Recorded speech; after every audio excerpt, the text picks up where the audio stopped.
Halloween is all about fun after dark, but kids in costumes should be seen. You know, some of these costumes are all black. So if you can't talk your little monsters into avoiding a black outfit, you can decorate their ghoulish choice with reflective tape. This is a good costume here because right on the stomach it has a reflector. This year I bought glow sticks for my Snow White and little Buzz Lightyear.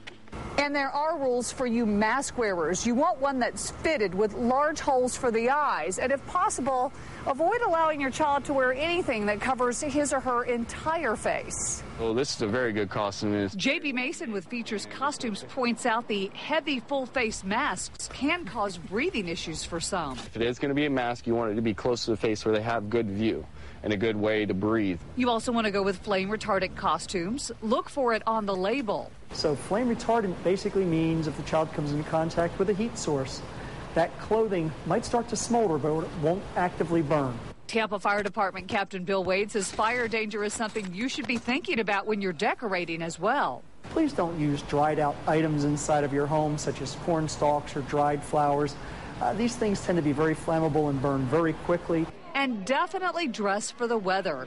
Some costumes are just plain heavy, and if they cover your child from head to toe, well, the heat could get to them. Check the forecast and then decide if a wardrobe change or modification is needed to ensure a safe and fun-filled night of tricks and treats. Jackie Callaway, ABC Action News. We love Halloween, don't we? Yes, all right, we're going to do. talk a little bit more about this subject. Tampa Bay Parenting Magazine publisher Angela Ardolina is here with some practical advice. We're going to go back, revisit that weather thing, because there are some things you can do to adjust a costume for hot or cold weather. Absolutely, and Tampa has so many wonderful events. We've got the Fall Festival this weekend in Hyde Park, which is during the day. So it may be a little warmer during the day in their costumes than at night, and they could just maybe add a long sleeve shirt or leggings or tights or something to the costume when they wear it at night to keep them warm, and then in the daytime it'll still be, you know, warm enough for them to just wear it without any of that extra protection. Simple as that.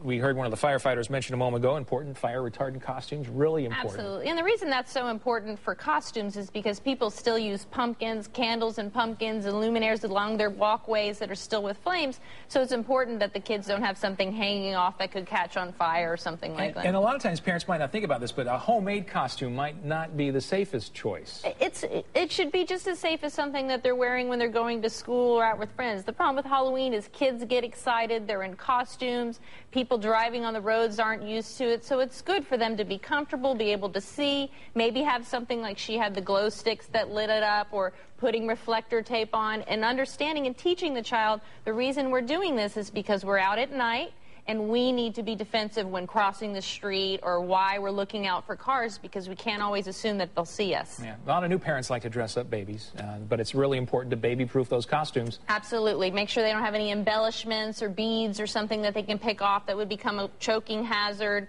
that they're comfortable, that there's not like a lace something around their neck or constraining their face that makes them uncomfortable and happy all day. And finally, let's talk a little bit about breathability in terms of masks. Not necessarily the best idea. A mask when they're young is not a great idea. Maybe something that doesn't cover their entire face, like she said on the report, keep their nose or mouth out. But they need to understand that it obstructs the view, their vision. They can't see very well. And a lot of kids find out that they're allergic to latex because a lot of masks are made out of latex. So you want to make sure there's no allergic reaction before you take it out on Halloween night. Good point. All right. Thanks very much, Angeline. Appreciate that. And if you missed any of those points or want to share some of that info with other parents, go to our website, abcactionnews.com. You can also find help with a variety of different parenting issues on the Tampa Bay Parenting website. That's tvparenting.com. And coming up next week, this time we're going to help you check your child's progress. School is in about 2 months now, I guess, and Angela's going to be back to help us assess how the kids are doing and what we can do to keep them on track for the rest of the year. All right. Thanks very much. Appreciate it.